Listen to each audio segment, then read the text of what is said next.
Good morning, good afternoon, good evening, YouTube. This is Ron Engelstad on the Thunderdome Network, and this is going to be my follow-up to Homelee's continuation on blaster versus gun term debate. If you want to see essentially part 1, go check out his video and then come back and listen to this guy's ramblings. So, first is the term of gun. I've had lots of thoughts on this and the negative connotation the word has, and I can understand. My cousin was one of the victims at Columbine, and she was shot all those years ago, and her life has been changed forever, and not in a good way. And that's just one example. So for that, and for lots of reasons, we can't ignore the the world around us. I know my kids won't have the same childhood I've had. I know I was extremely lucky living in a relatively small town in Minnesota, so still a small town, but it's bigger than it was. And events have changed the world, and you can't ignore the world, and we don't want to. So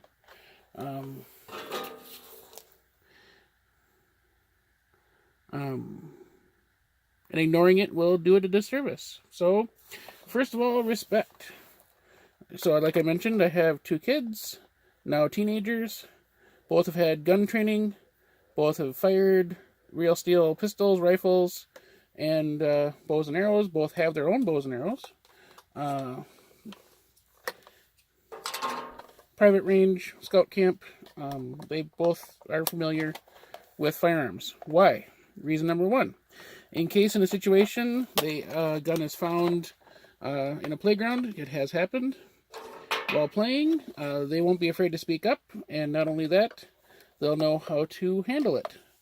And being sometimes the first one to speak in that kind of situation, or having a strong opinion, is all it takes it to diffuse a situation that might be going in a bad way. So they won't be afraid to be a leader in a situation such as that. For 2, there's nothing more scarier than someone with a firearm that has no training. And there's many, many examples of that, how sometimes that has gone bad. Someone on a gun range being trained and things going wrong, not being aware of kickback, not being aware of many things. So just the fact that there would be unfamiliar with the firearm is also a very scary situation. Knowledge is good. How to recognize if something's going bad. How to recognize if a bad situation is getting worse. What to do. Where not to be. Where not to stand. When to get help. All those things. So, it is a term. Words are powerful. Words mean a lot these days. Just look at any kind of even just on YouTube, the words you use, keywords you use to tag your videos on whether you get, views or not. Sometimes it comes down to a single word. So, I'm thinking of the words being powerful. My first experience would probably be movie related. I remember doing a sleepover, and we rented VHS movies back when, that's how old this guy is. And, we rented a few movies. Parents were watching Planes, Trains, and Automobiles upstairs. We were watching a different movie downstairs. And I thought they were upstairs crying, or someone was upset, or someone was hurt. They were laughing so hard, they were literally crying and falling down, because it is a hilarious movie, especially the first time you see it.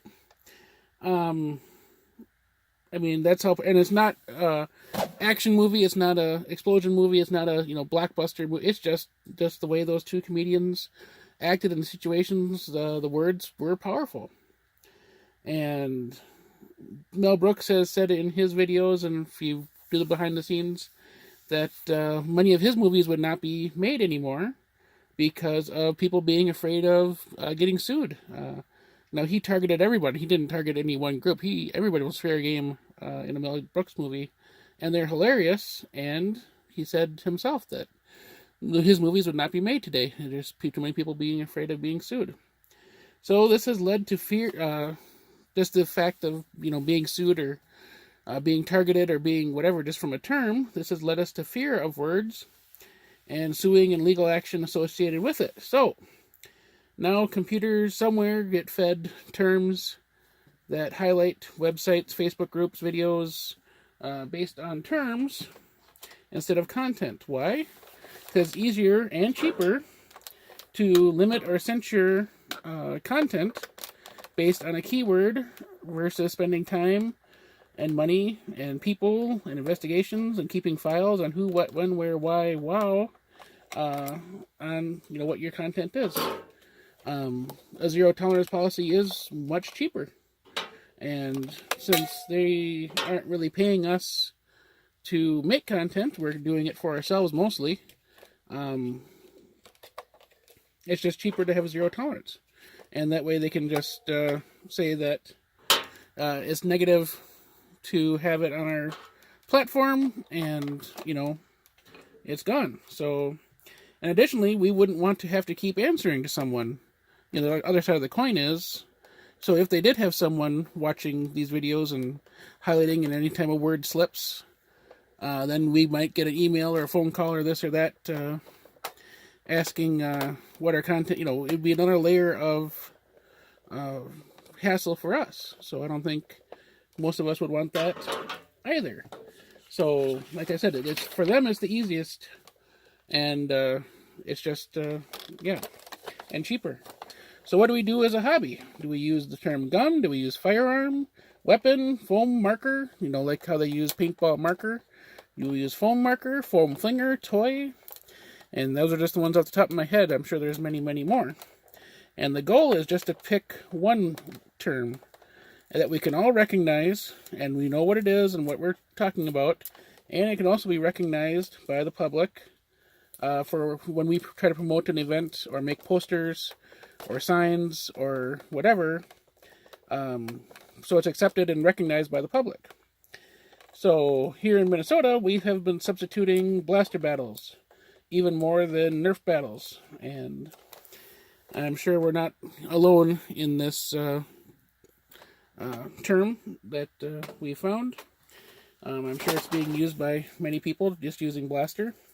Blaster battles makes it more welcome to Boomco, Vortex, Dart, Rival. Also, since we've had Buzzbee and Dart Zone sponsorship, Blaster Battle has been a better fit at some of our bigger events. So, wrapping up,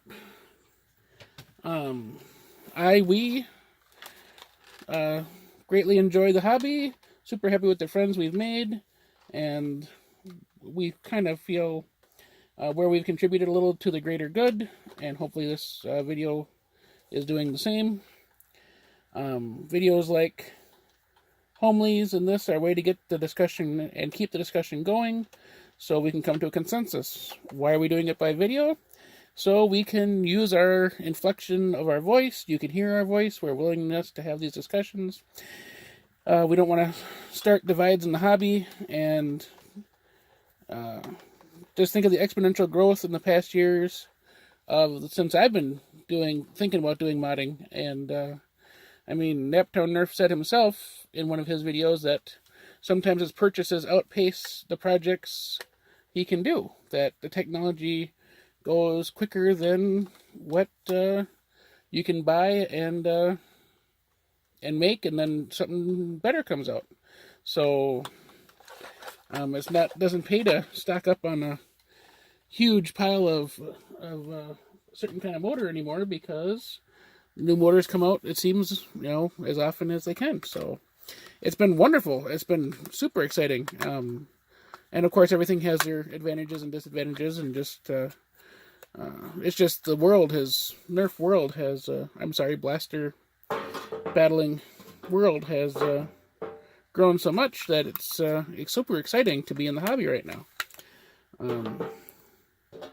And just, now we have companies, Auto Darts and Foam Blast, doing the Proton runs that are, directly ammunition influenced by Nerfers. That's wonderful. So we want to keep this going, keep positive energy flowing. We need to keep discussions going, keep building each other up, keep encouraging each other. This is the short version of my thoughts, and so let's hear what you have to say. I'm sure Homelee and I aren't the only two who have strong opinions on this. I myself am not on Twitter, Reddit, or a lot of that stuff, so I don't know if there's discussions going on there as well.